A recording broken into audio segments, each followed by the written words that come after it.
Hi, and welcome or welcome back to the channel. My name is CF Claire, and I'm in the middle of writing a romance novel.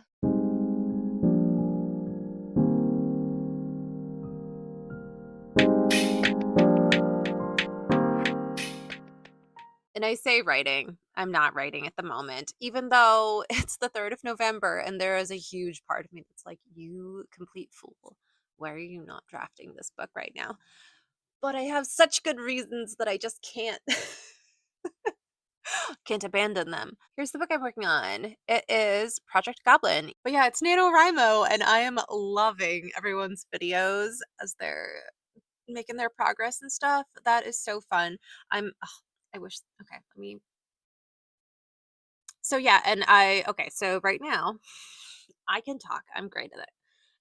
I have my coffee and I've just been catching up on Alyssa from Alyssa in the Book's latest vlog, and so fun. Oh my gosh. There's such a piece of me that's like, just write the book. But literally what I'm doing right now is such is enforcing so hard why that would be such a bad idea for me in particular, for who I am and what I'm doing. So what am I doing? What am I doing? If you hadn't seen the last two vlogs, I just now finished up my analysis of my second draft of my outline, my detailed outline of Project Goblin. What I actually literally hate, despise about first drafts is all the wasted time writing so many words in order to find what I could find through just thinking through the outline, using so many less words that I can be so much less precious with. So, anyways, blah blah blah, all this stuff, why I really like detailed outlining.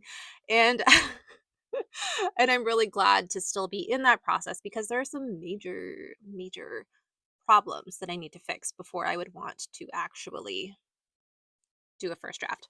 So I'll put on the screen, I'll just kind of like flash through what I'm working on right now. I had finished my analysis of the draft, which was essentially a million questions that I asked per chapter of clarify what's going on here. What does it mean for this thing to happen in this world? Because it's this very large, complicated, fantasy coded sci fi with tons of magic rules, tons of different races, and just so much. So much. And it's a series I'm really excited about. There are 5 books in the first miniseries. They're interconnected, they're standalones. And I already have ideas for the next 4 book miniseries and like multiple other multi book series that, oh my God, it's going to be so fun, right? But that means that I want to be really careful when I'm doing the world building. And so it makes sense to go slow. It makes sense to ask all these questions. And as I'm going through and doing it, it's not just helping this book, it's helping the entire series, every single book. So I am anticipating, I'll be very upset if it's not true, that every other book should be a lot easier. So, anyways, that's what I'm working on right now. I'm looking through my analysis and I'm extracting from it the questions that have to do with the world building and history of the world, because I want those in a separate section, and the questions that have to do with the plot, the characters, and any certain like beats, story beats. Those are going in a different section. And right now at this exact moment, I'm working on what are the things that are overall really necessary to figure out for the entire first quarter. Really nail down what are these characters' misbeliefs, what's the lens they're looking at the world through. This is a romance novel. In the last couple days, as I was finishing up my analysis of that second draft, I figured out something that I really like about the dragon shifter culture and the difference between dragon shifters and fae, high fae, because my main characters are a dragon shifter and a high fae, and there's been a lot of conflict between those two races in this world. And so I figured something out about them, and I'm really excited about it, but it means that I need to set that up. So I need to set it up.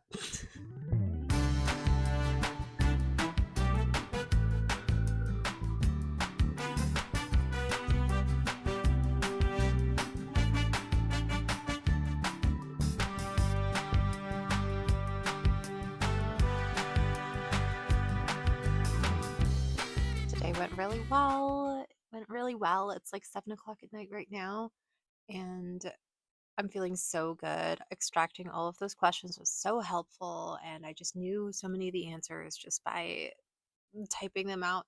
If you watched the last vlog, I was like down about politics. And so something that I wanted to focus on was making sure that I vote in the local election, which is happening tomorrow, for city mayor, city councilors at large, and counselors of the ward and school committee members. And I don't know what any of this stuff is. So I had given myself homework to learn about it. And I was just doing that. I feel a lot better knowing what these people's jobs are. But the stupid thing is, with local politics, I'm trying to search for all these people who are candidates, right? There is zero information about any of these people. I mean, you just literally, you're just voting blind. Like, I like this person's name. Guess I'll vote for them. Like, I have no idea. This is crazy.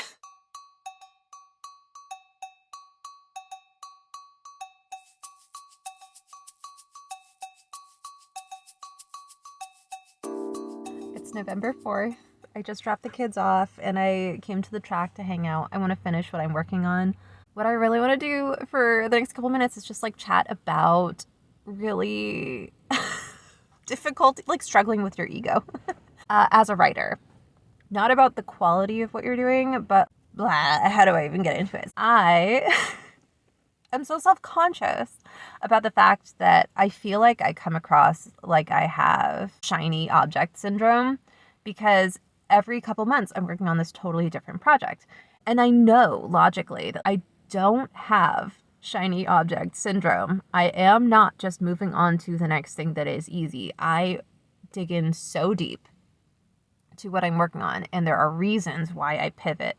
What I'm working on right now, I had pivoted towards this fantasy interconnected series because I had been working on my contemporary shifter series, and I had come up against the fact that while I love those stories, there was something very difficult about writing contemporary.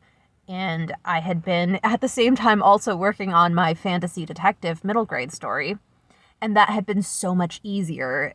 The fantasy element of it had made it so much easier, and it was so invigorating. And I was like, well, obviously I should pivot then and do the fantasy stuff, since that's exciting and fun and easy, while the contemporary had been less fun. And it was like, why lock myself into that when, like what am I doing? You know, it's not like I'm not going to finish that. It's just something about it is difficult. When you move on and work on other things, especially in other genres, I've found that things just click, or like as you're working in the other genre, you're like, oh, it's this thing about this genre that's so much easier. And I hadn't been able to pinpoint why it was hard in the other genre, but that's because it's missing this, and instead you have to do XYZ, whatever. So we don't need to get into that, but I take my writing so serious, right? I spend so many hours a day on it. And it's just like, it's the focus, right? And so I have such an ego about it. And everyone in my life is so supportive. Like, everyone knows that I write and it's my thing. I haven't shared my writing with any of the people in my family. Because A, I write romance, a spicy romance, you know, like I don't want my family reading any of that. And B, I've had these problems with my own writing. They're developmental problems. And for a lot of people, that might not bother them, that there are these developmental problems. And if there's a prose version of what they're working on, then they're happy to share that and like get some feedback on stuff. And I'm just not like that. That's just not me. If there are underlying problems with the story, why would I want to share that with people? Like, I already know there's problems. And I know that the people in my life are very supportive and also are not particularly like savvy on writing craft, right? Like, that's just not their thing. So they're not going to be the kind of people that I can turn to be like, hey, I don't know why this pacing feels weird or whatever. It's something that I know I need to learn for myself. And I've been really emphasizing like learning a lot of stuff about craft, trying a lot of things, really getting in touch with what works for me, what I enjoy. So I hope this is semi-cohesive. It feels like a big rant. And really all it comes down to is just this frustration with myself that I have such a like sensitive ego about the fact that it feels like other people in my life might have the impression of like she's just kind of like messing around, you know? When I'm not, I'm like so serious.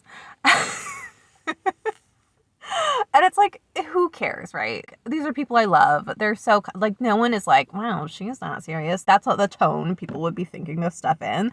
They'd just probably be like, she's still, like, figuring out what she's interested in or how to, you know, figure things out. Writing a book is crazy. And I don't know why I need to have such a problem with the fact that people might have very reasonable thoughts like that, right? But I do. Because I'm like, I'm so serious. And I know that I am such a massive outliner. It would be so much more impressive, right?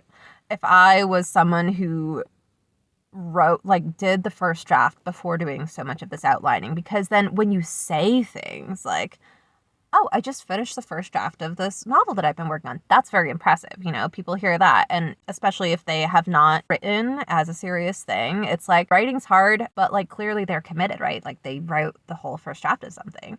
And it's so that's like much more impressive, I feel, to other people. Whereas, yes, I have written multiple first drafts, but I've never completed anything. I've never written to a final polished product that I would want to share with literally anyone. And the reasons for that are because there's the developmental stuff that I didn't figure out, right? So I shouldn't need to feel self-conscious about that. It's Thanksgiving coming up in a few weeks. And so we're going to be seeing a lot of more extended family, and everyone is so kind. But I will not be able to say, hey, I've written my first draft of this. What I'll be able to say are things like, I've written 3 first drafts this year. And I feel like if anyone heard that, they'd be like, okay, but you didn't like do a second draft, or like what's going on? I feel like it's so much less impressive. Let me know if you also feel self-conscious about your writing. I feel like this is like everyone feels self-conscious about their writing in some aspect, right? Like, I'm not special. I need to just figure it out. But anyways, if you feel self-conscious, this is hey, you're definitely not alone. And it's so silly because I'm feeling so good about my series. I literally have like 10 to 15 books in this series that I know the basic premise of and I'm really excited about, and I know like all these different things about it. Like, that's impressive, right? But it's not the kind of thing that sounds that impressive when you tell people who aren't like in writing. It's just like, okay, so like you're an ideas person, all right? Like, are you gonna actually do this? Like, did you do it? And I didn't, because whatever. I don't know if there's like anything else that needs to be said about this. I could just rant forever about it because I feel like, I'm so self-conscious about it. And particularly, like, I'm writing spicy romance. So it's like, and so, okay, so there's a couple factors. There's a little bit more to talk about. I'm writing spicy romance. I don't want to talk to my extended family about the fact that I'm writing spicy romance, right? So when I talk about it, I'm going to say something more along the lines of, I'm writing fantasy that has romance, you know? Or maybe I won't even mention like, I don't know. This is like family members I adore, but they're people that I don't see very often, right? And we just don't have as deep of a relationship for me to feel comfortable about people the next generation older than me, what their thoughts are on romance novels. So there's that.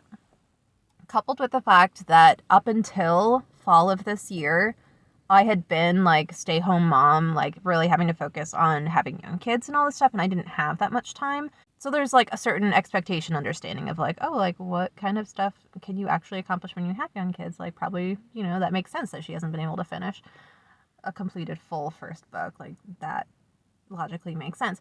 But now my son is 5, and so both of my kids are in school.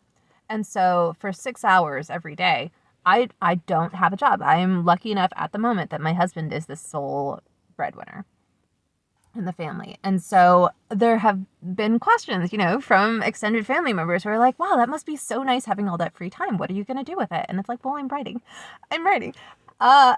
Every single day, I am so excited to write. Like, I adore writing, right? But then obviously the follow-on question is, oh, so like what have you written? And it's like, well, I'm outlining. I am outlining. I haven't written anything since my son has started going to school, right? And if you are a writer, if you are a plotter, I feel like that's more understandable. You know, you could be like, I've been outlining, I've been doing this really detailed outline. I've been figuring out a lot of world building stuff. It's a fantasy world.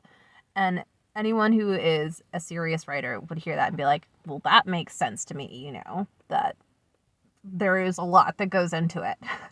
But if you are a discovery writer, or if you are not a serious writer, then that sounds like a lot of excuses, right? For someone who is afraid to write or isn't able to write or whatever, can't commit and follow through. And I hate the idea that anyone, even in the nicest way, would think that I am not capable of committing or following through on writing. And I know it is so silly, but I know that it's going to come up, and I have all these feelings about it. And I don't know. It's on my mind. It's on my mind as I'm compiling my questions for my analysis for my second draft of my thing. And I don't know how to even like describe how excited I am about this project and how much of it is pre-written in my mind. No, I don't have the prose down for any of it. But I have worked through every part, every scene of the story that I'm working on at least 3 full times, changing things each time, getting closer to something that I really like. 3 full times. I mean, every time that I've sat down to write a first draft before this, I've worked through most scenes once.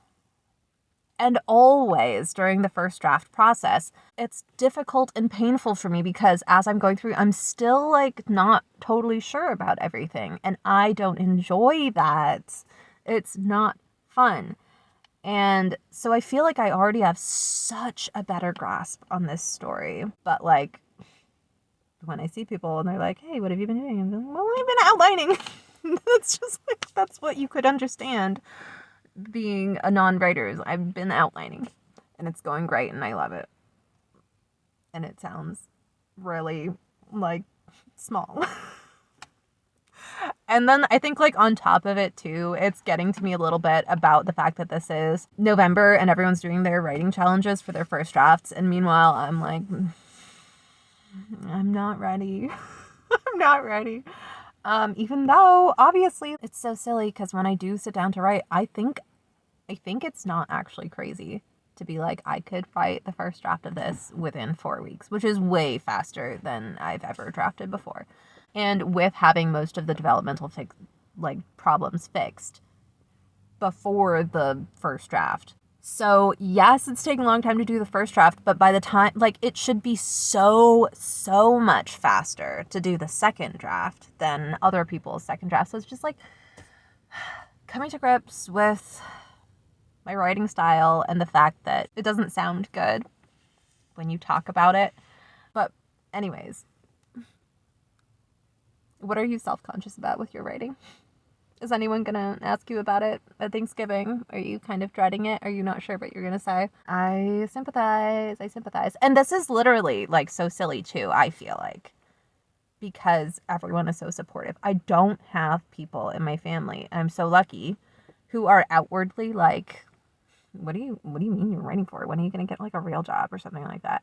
Which, wow, yikes. If you have someone in your family like that, oh my god, I am so sorry. That sucks. I don't know, I'm cutting this down to, I've been ranting for like 16 minutes and I really need to get over it. I would never tell anyone else to like get over their writing issues, but somehow with myself, it's like, well, get over it. Maybe I should reframe that in a more positive way. I'm going to work on what I can control. And I'm going to spend some time later journaling about why I have such feelings about this and some positive reframing I can do. And I will do that later. But right now I'm going to get the writing work in. It is 2:40. We're picking up the kids. We're in the line, you know what I mean. And I've just been working all day. It's been so nice. I got through a lot of what I've been trying to get through. There's one more section where I just have like my blah. Here's all of the questions that came up that I think have to do with what quarter of the book does this happen in. And I think there's a lot of multiples of the same question asked in different ways. So I'm just starting to go through those. But I just finished listening to Meredith E. Phillips's video on her submission vlog. Oh my god, I was crying, Meredith. Oh my god, that was so exciting. Oh, I was so happy for her. But anyways, I'm like crying now just talking about it. We're gonna hop back into these.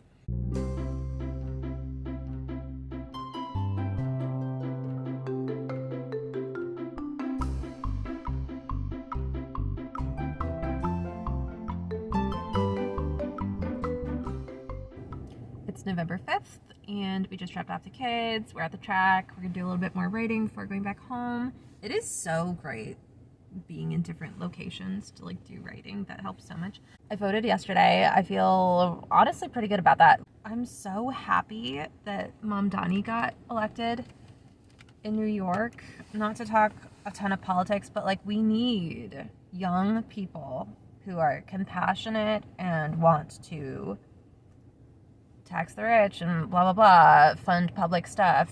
I think there's a lot that goes under the labels of Democrat and Republican. For me, my highest value as a human being and what I want to see represented in politics is compassion. And I don't want it to be compassion within a limit, right? Like if you are within XYZ, then yes, there's compassion for you within these laws. I believe very strongly in compassion for the lowest common denominator. I'm supposed to be writing right now. I'm not supposed to be talking politics. What we're working on right now is I'm looking at timeline stuff, and it's helping a lot because there are events at the end that I figured out, like I want these certain events to happen, and I want it all to happen within a small period of time, and so then the order of how and when they happen becomes very important, and that's getting cleared up as I'm going through this. I figured out like the rough timeline. So it looks like it might be about 29 days, which is great. That works with what I want to do. There's so much happening. The last 25% of the book happens in like 2 days. It's crazy. It's 11:30. I'm making some coffee. So what I have right now, as far as the outline, is my second draft of it.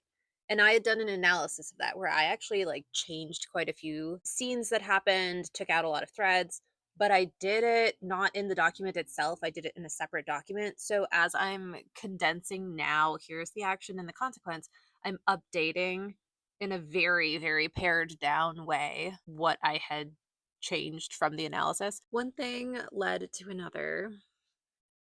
I'm accidentally working on the third draft of this outline. It's November 6th. And I just dropped off the kids. It's 8:50 and we're at the state forest to just do a little bit of writing for a little bit in the car. So yeah, I started actually doing the outline for draft 3 of the outline. And I'm so glad that I have really prioritized reading writing craft books, because I skipped around a bunch in Story by Robert McKee because there's just like a lot of examples and stuff that I just don't need. But at the very end, he has a chapter on writing from the inside out. That chapter is incredible. It was one of those times where you read something where you're like, that's what I've been doing. And I didn't know that people did that because I feel like I don't see that talked about and it just seems crazy. And it's so interesting to me, the difference in mindset and approach to writing that I see from screenwriters as opposed to novel writers. And maybe this is just the writing crafts books that I've been reading, I don't know. But with writing novels, yes, there's a main distinction between people who prefer to discovery write and plot and outline. And so it's just accepted and commonplace that if you're a discovery writer, like why would you outline or whatever. Whereas with screenwriting, what I see everywhere is that it is the practice to thoroughly outline and to make sure absolutely 100% for sure that you have your ending and it makes sense. Otherwise, you'll go through the whole process and then no one will buy your script, right? And so It's just much more commonplace, it seems like, for outlining to be the standard practice that you do if you are serious about it. Whereas with novel writing, you just like, you could just do whatever and it can end up fine. When I get home, I'll read the specific quote. But essentially, he was describing that if you have the possibility of writing an entire script from idea to final draft in 6 months, it's very commonplace that the first 4 months of that process would be outlining, trying so many different things, having all your scenes in order, figuring out exactly how you want to tell the story, and then finally in those last 2 months, writing it. And I so relate to that. It's this thing I've been feeling about feeling so self-conscious about my process being so front-loaded, where I just don't see other people doing that much front-loading. And so it's just very validating. And I'm like, I'm writing. It's not the actual draft. And that's good. It's getting so much better the more that I outline. So anyways, I guess this is just to say, if you also are someone who is really feeling down about your outlining style and feeling like you really identify more with these common screenwriting practices than novel writing practices, and you just don't see that represented or talked about, it is so real, and everything that you are doing is so good. Speaking as someone who has done lighter outlining and really pushed my way through my first drafts and didn't feel like the story came out well, or there was huge holes and I had to rework things so much. Doing this, it's such a confidence booster. I know I'm talking about being self-conscious about my thing, and then I'm like, oh, confidence boosting.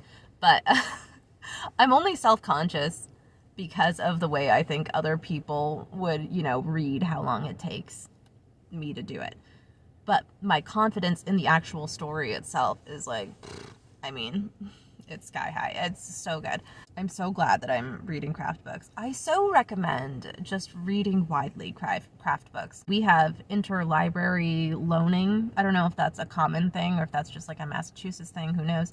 But you can look up and request any library book in the system and they will send it to your local library to pick it up. And there's a lot of craft books out there. It doesn't need to be like a big expensive thing. One of the other things that he has is summarizing a scene in 1 to 2 sentences of what the expected thing was and what the actuality was. That's sort of an abbreviated version of what I had been doing for scenes. I had been following more of what I had read from John Truby's The Anatomy of Story, which I really, really liked, where you're figuring out who has the goal that's driving the scene, what's their plan to achieve the goal, what are the steps they take, how does it conclude, and what's the new equilibrium after that. All these methods are such useful tools because at different stages of the idea process, thinking like that was so helpful. And now I've got such a better idea of the story that I'm able to condense it, and it works totally fine and easier to just condense it into that what do they expect and what actually happens, because I have the knowledge already of all the things that I've thought through previous to this. So as I'm going through and updating my chapter outline into this third draft of my outline, I'm kind of starting with that condensed version of the expected or the action taken and then what happens, the consequence. And he also has a different section in his book where I think it's in his section on scene writing where he talks about the beats within a scene. So it's not the story beats. It's not like, oh, the midpoint and whatever. It's within a scene. What are the actions that each character is doing so that you're not repeating beats within a scene, which is really cool. There's a video that I did where I was talking about reading my first draft of my middle grade fantasy novel from a structure level. And one of the chapters, I mentioned that there was this specific scene between the protagonist and this person he is accusing of something, and how it felt really weak because it felt like basically the scene was that person saying, there's no time for this, and him being like, we have to talk about it. There's no time for this. We have to talk about it. And I was like, I don't know what's going on, but that clearly doesn't work. And it's because I'm repeating those scene beats, right? No one was upping the stakes for it. So anyways, I thought that was very interesting. So I want to show you a version of the one sentence action of the story or expectation and then the consequence. And then I want to show you just kind of like a slightly more broken down by beat version of the scene. So none of this should be like particularly spoilers. And it's obviously still like very rough because whatever, like I wrote it yesterday. This is super broad, right? They arrive on the planet. She looks for a shipwright. She finds a shipwright, but they refuse to do work for a high fae. There's some fiddly bits in the middle, but she leaves the shop and she's whatever. And then she takes a picture and a stranger takes her camera out of her hands. And it's the love interest. So I haven't thought through how I want chapter 2 to play out. I have ideas from the other versions of the draft. Like I really do know a lot more, but it is really just condensed into the meet cute, and it ends in the love interest detaining her. And so I do know a lot of that, and I'm going to go back and I'll fill that in later. But so that's the very abbreviated version, right? And then let's look at where I have it broken down more by beat within the scene. And you'll see it's so much more fleshed out, but it is still enough to give you so much creativity within the writing. Creativity while on rails so that you have something to work with and you're not ending up in the middle of nowhere, which has been a problem for me sometimes. This is a couple chapters later. For context, she just learned that the love interest is her like fated mate, and he doesn't know that. So Selena has taken a shower and Evie wants to talk about mates. Selena does not. Evie prods her. Selena relents. She says that this means nothing. Evie is disappointed. She's a romantic. Selena is firm. Ragnar is a shifter from the world section of the universe, and he clearly has reasons to despise her. Evie does not understand. Selena explains the historical context for why he has a right to not like high fae. Evie's outraged. But that's not Selena. It's not fair. Selena says it doesn't matter. Him hating her makes it easier to pretend this never happened. Evie argues that if he got to know her, he would love her. Selena says, no, he would not. Selena says she's tired. She goes to her room. How often do you start talking again to the camera and then forget to record? I was just doing that for a couple minutes. Ha ha ha. So I've been finding this really useful because it is still vague enough where I don't have to use my brain that much because I'm not thinking of the exact things that people are saying, but I can still envision how the scene is playing out, and it's helping a lot specifically with fleshing out and giving a lot of character and deepening the relationship between the crew members, because the whole first quarter of the book we're setting up the relationships between the crew members. Since they each have their own book coming up, it's like really important. This is the spot where readers would connect and first learn about these characters. So it's been really helpful to be like, oh, here's the scene where it takes place with all of the crew members together. And I don't know exactly what people say, but I know that this crew member would have a problem with this thing that was going on, and this crew member would be like, here's the thing that we need to do about it. And it sort of just like bounces back and forth. So it is so helpful. Because I don't need to think about what is the specific argument this person would give. I'm just like, oh, Naya would have a huge problem with what's going on, and she would be like, argument. Audrin would be like, but counter argument. You know? So I'm going to finish up what I had been working on. I don't know how long I'm going to stay in this outlining the third draft of the book, because I'm going to need to stop at some point, because I'll get to some of the scenes where I actually need to refer back to the questions I have about the world and get answers to that before I actually make the further changes in the scenes. But I'm feeling really good about this process. So we're just going to ride that out. It is so fun. I'm having such a good time. And I feel like I need to keep saying that because I do still feel so self-conscious about how long it takes, all this front loading. And again, another thing that Robert McKee says is that once you have your story worked out and you've thought through all of these beats, what a joy it is to write the first draft. And I so feel like it will be such a joy.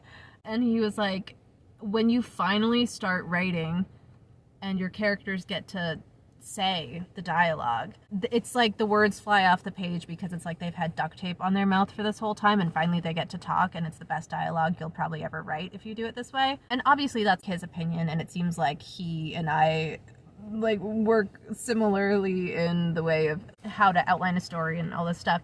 So maybe that's not everyone's experience, but I feel like it is, because I feel like the words are like building up in the back of my mind about what these people would say. And so we'll see, because I will definitely vlog the experience of writing it, and I'll let you guys know. And I'm really curious to see what the timeline will actually end up being of from the start of the idea, which was around August, I'll have to check my notes, to when I do have whatever the finished version is. And I wonder if it would be similar to other people's experiences of how long it takes to go through their drafts. And so, anyways, it will be interesting to find out.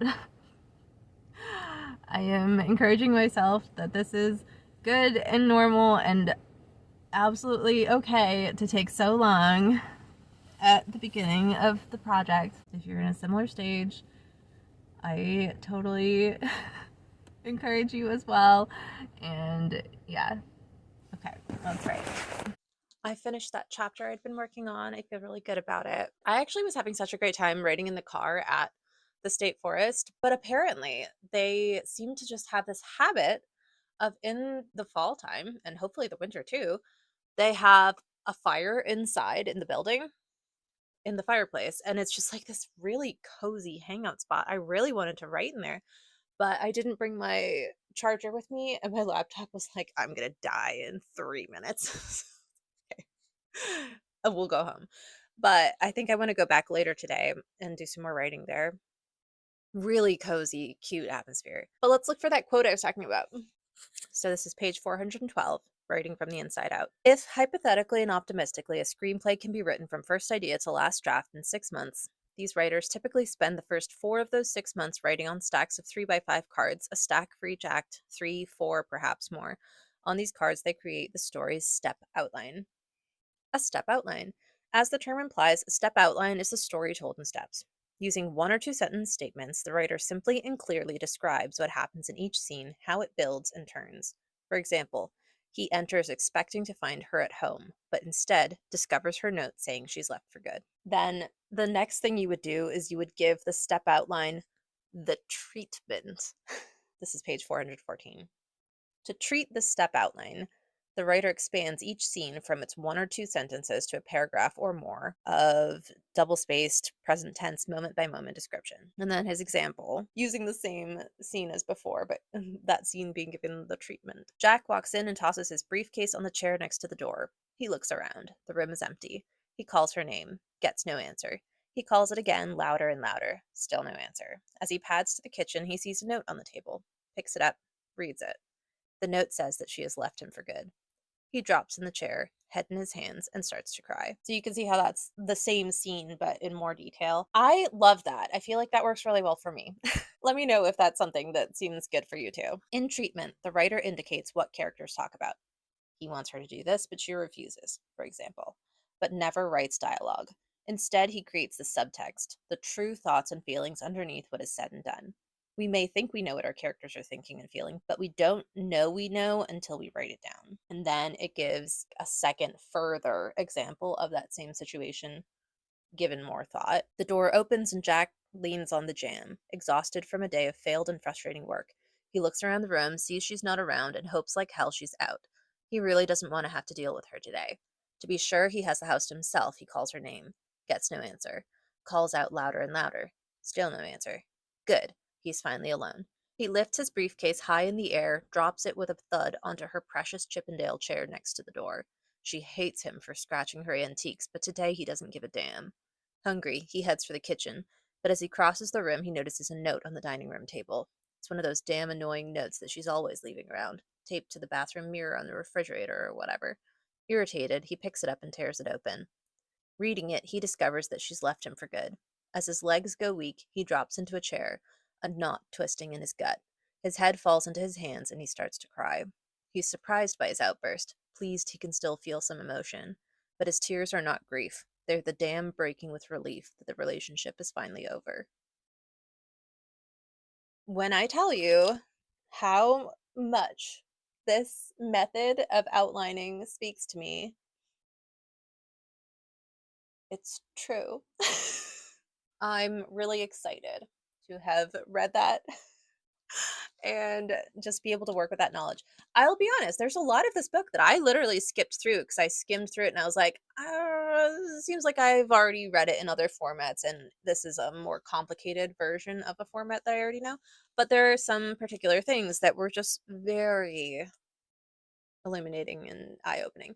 So I feel like it's like that with every craft book. There's going to be parts of it where you're like, no, this is not for me, or I've already come across this in a different format, and that's fine. But every craft book, I think, does have something that it offers. And so, I don't know, I think reading craft books is such a good it's such a good thing to do.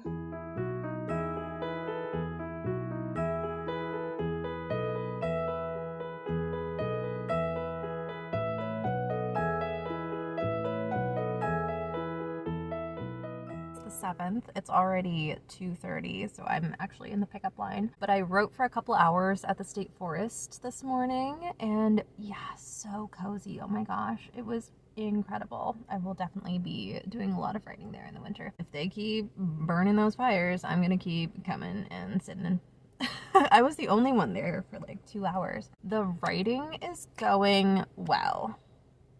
I have definitely fried my brain. I've been just kind of like non-stop working on writing instead of like stopping every 25-minute time block and doing something else for a couple minutes. So I've been pulling like 10 to 14 time blocks of work a day for the last 3 days, I think, and it's really wearing on me.